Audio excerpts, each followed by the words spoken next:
gardien de mon frère. Ah. Suis-je le gardien de mon frère?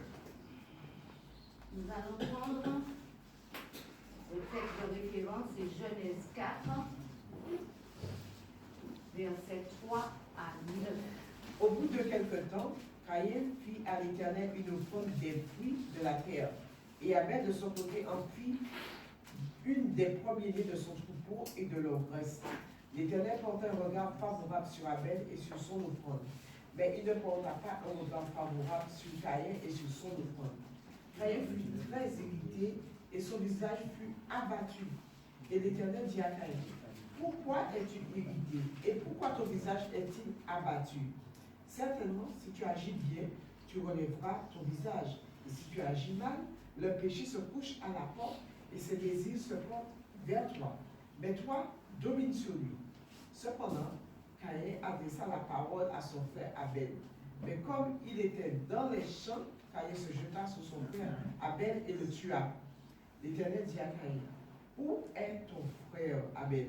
Il répondit, je ne sais pas. Suis-je regardé dans mon frère? Amen. Amen. Alors, verset 3, nous avons lu que Caïn fit une offrande des fruits de la terre. Nous savons que dans le livre de la Genèse, Dieu avait planté des arbres. Donc c'est normal que Caïn, il y ait des fruits dans le jardin. Caïn a décidé d'offrir les fruits de la terre. Au verset 4, il est écrit, Abel de son côté en fit une des premiers-nés de son troupeau et de leur graisse.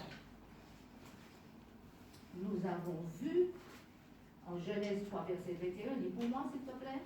Genèse 3, verset 21. L'Éternel Dieu fit à Adam et à sa femme des habits de peau, et il les en revêtit. Amen. Amen. Alors il y avait déjà une idée qu'il fallait que ce soit un animal qui soit tué. Au départ, c'était déjà ça, qu'il fallait qu'il y ait du sang. Amen. Importance du premier-né et de la graisse pour les sacrifices. Exode 29, verset 9. On aura toute la graisse qui couvre les entrailles, le grand lobe du foie, les deux rognons et la graisse qui les entoure, et tu brûleras cela sur l'autel. Nombre 18, verset 15. Tout premier-né de toute chair qu'ils offriront à l'Éternel, tant des hommes que des animaux, sera pour toi. Seulement, tu feras racheter le premier-né de l'homme et tu feras racheter le premier-né d'un animal impur. Amen. Et verset 17. Verset 17. Mais tu ne feras point racheter le premier-né du bœuf, ni le premier-né de la brebis, ni le premier-né de la chèvre. Ce sont des choses saintes. Tu répandras leur sang sur l'autel et tu brûleras leur graisse. Ce sera un sacrifice consumé par le feu, d'une agréable odeur à l'Éternel. Amen. Donc l'importance du sang, une fois de plus, et dès le départ, importance du sang. Mais, au vers passé, nous gardons toujours Genèse 4, s'il vous plaît. Au passé verset 16. Il y a un avertissement de l'Éternel qui met devant Caïn un choix, le bien ou le mal. Parce que l'Éternel connaît tout.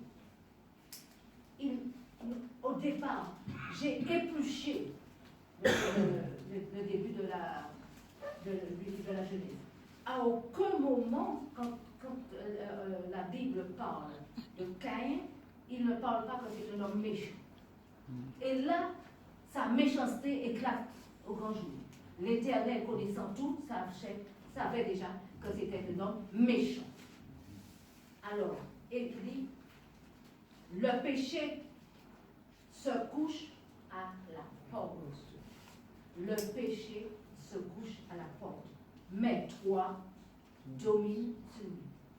Il lui donne un avertissement, mais il lui donne aussi un ordre. Domine sur le péché. Parce que je sais ce que tu vas faire. Je sais ce que tu feras. Il sait déjà. Ouais. Mais au verset 8, Caïn tua son frère Abel malgré l'avertissement de l'Éternel. Ils se sont trouvés tous les deux dans un champ. Il s'est jeté sur son frère, il l'a tué. Et au verset 9, Il y a une question de l'Éternel. Où est ton frère Abel? Et la réponse de Caïn, je ne sais pas. Quel mensonge! Ah ouais. Il l'a tué et il s'enfonce encore. Je ne sais pas. Et il ajoute encore, suis-je le gardien de mon frère? Caïn vient de tuer son frère et il ment à l'Éternel en disant, je ne sais pas. Il semble ignorer que Dieu sait tout et il s'enfonce encore en ajoutant, suis-je le gardien de mon frère? À la lecture de ce passage, on peut noter que les deux frères avaient des occupations professionnelles complémentaires. Caïn faisait de l'agriculture, Abel était berger. Il semblerait que l'un pouvait dépendre de l'autre, ou même ils devraient s'entraider. Mais la jalousie de Caïn due au fait que l'Éternel Dieu n'avait pas agréé son offrande l'a poussé au meurtre. Mais surtout, c'est dû à ce que son cœur n'était pas pur. Amen. À la question de Caïn, suis-je le gardien de mon frère? Que répond l'Éternel? Verset 10, B. La voix du sang de ton frère crie de la terre jusqu'à moi. Amen. La voix du sang de ton frère crie de la terre jusqu'à moi. Le sang parle. Dieu montre qu'il sait ce qui s'est passé. Et le paiement est à la mesure de l'acte. C'est la malédiction. Verset 11. Verset 11. Maintenant tu seras maudit de la terre, qui a ouvert sa bouche pour recevoir de ta main le sang de ton frère. Amen. C'était pas la peine de mentir, je sais ce qui s'est passé. On va rapprocher cela de Deutéronome 11, verset 26. Voici, je mets aujourd'hui devant vous la bénédiction et la malédiction. Amen. Amen. 30, verset 15. Verset 15. Vois, je mets aujourd'hui devant toi la vie et le bien, la mort et le mal. Amen. Amen. Car Caïn avait été prévenu, il avait été averti, il avait donc le choix. Amen. Amen. Alléluia. Donc, nous avons étudié le cas de Caïn et Abel. Nous avons cherché d'autres exemples où doivent se manifester les gardiens de son frère. On va prendre Genèse 6, versets 5 à 7.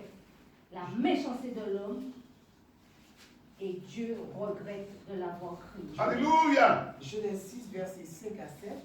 L'Éternel vit que la méchanceté des hommes était grande sur la terre et que toutes les pensées de leur cœur se portaient chaque jour uniquement vers le mal. Et l'Éternel se repentit d'avoir fait l'homme sur la terre et fut affligé en son cœur.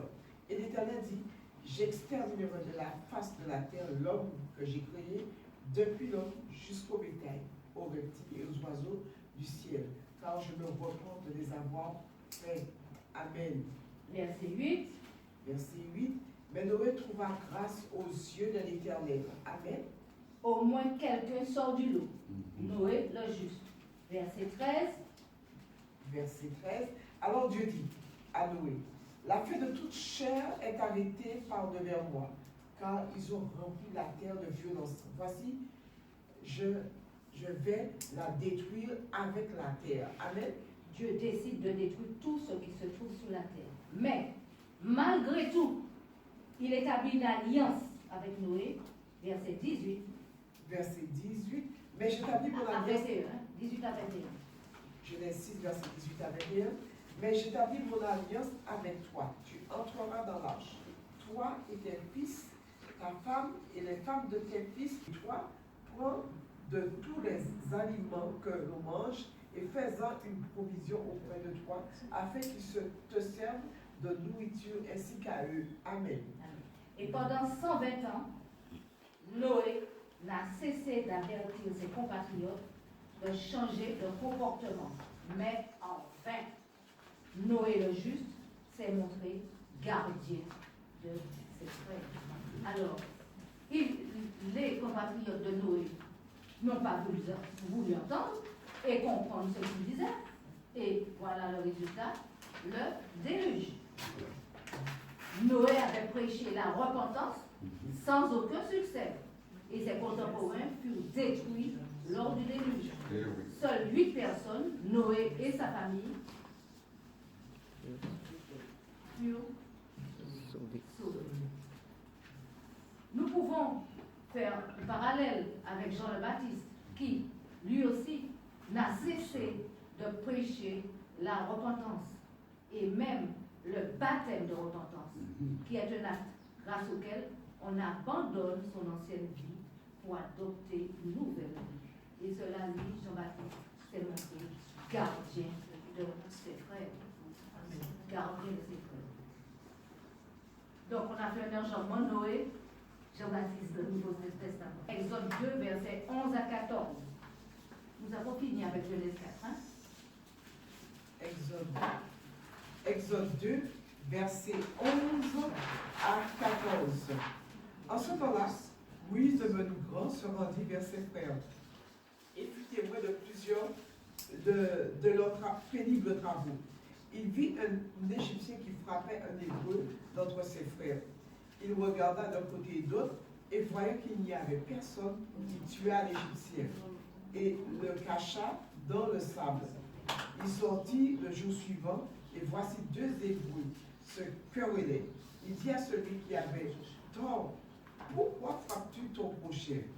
Et cet homme répondit, qui t'a établi chef et juge sur nous?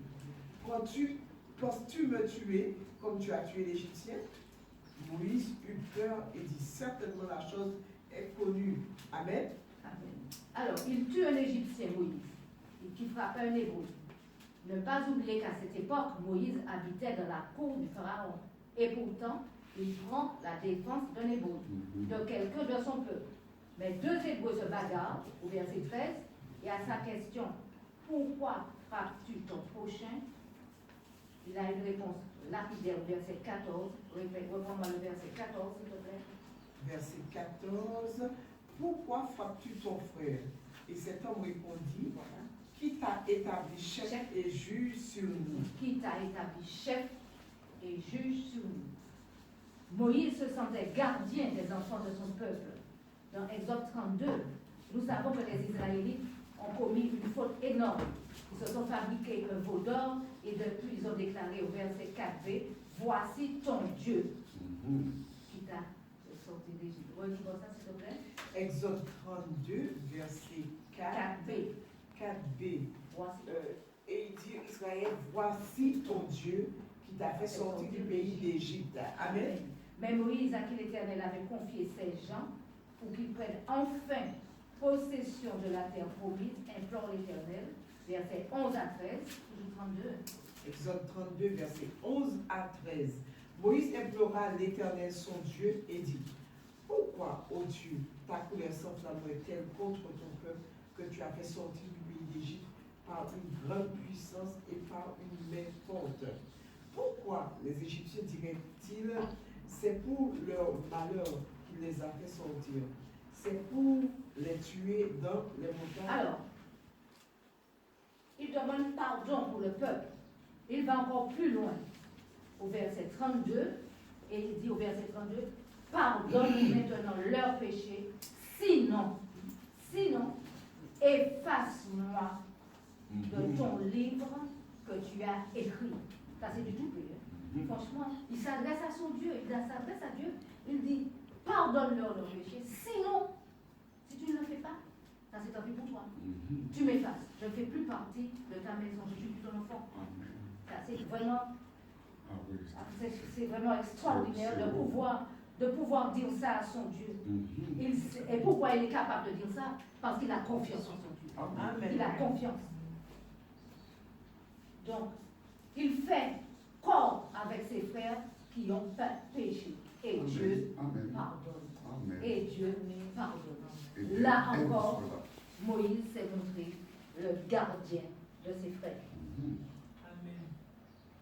Nous allons rester dans le livre de l'Exode. Nous allons prendre le chapitre 18. Nous voyons Jéthro, beau-père de Moïse, et sacrificateur de Madian, qui aide Moïse dans sa tâche de juge. Exode 18, verset 13 à 23. Jéthro ne faisait pas partie du peuple de Dieu. Pourtant, l'Éternel l'a utilisé pour aider Moïse. Moïse a suivi les conseils de son beau-père et Jéthro a aidé son gendre et s'est montré son gardien. Amen. On va passer maintenant au Nouveau Testament, dans le livre des Actes, chapitre 7. Nous pouvons lire le discours d'Étienne, qui relate l'histoire du peuple hébreu et surtout, il veut faire comprendre à ceux qui ont crucifié Jésus qu'ils étaient dans l'erreur. Il leur a prêché la vérité, vérité qu'ils n'ont pas reçue. Verset 59b. Acte 7, 59b. Acte 7, verset 59b. Seigneur Jésus, reçois mon esprit. Amen. Verset 60b. 60b. Ne leur impute pas ce péché. Amen. Et après cela. En étant le gardien de ses frères, il s'écrie, Seigneur, ne leur impute pas ce péché. Il se repent à leur place, ne voulons pas qu'ils soient châtiés. Nous pouvons se rapprocher ce point de notre Jésus, qui s'est chargé de nos péchés sur la croix pour nous sauver. Et Jésus s'écrit dans Luc 23, verset 34 à Père, pardonne-leur, car ils ne savent. Il se montre donc notre gardien. Amen. Être le gardien de son frère, c'est se comporter en sentinelle. Nous pouvons lire dans Ézéchiel 33, versets 2 à 7, on ne va pas lire. Et le prophète explique très bien comment se comporter pour être le gardien de son frère. Avertir, conseiller, aider, être le miroir que Dieu nous demande d'être en mettant en pratique la parole. Nous devons être le gardien les uns des autres, l'un de l'autre. Amen. Si l'un de nous semble en difficulté, notre devoir est de l'aider d'une manière ou d'une autre. Christ a donné sa vie pour nous, pour chacun de nous. Ce qui est important, c'est le salut, donc la vie éternelle. Amen. En étant le gardien de son frère, on lui permet d'accéder à la vie éternelle.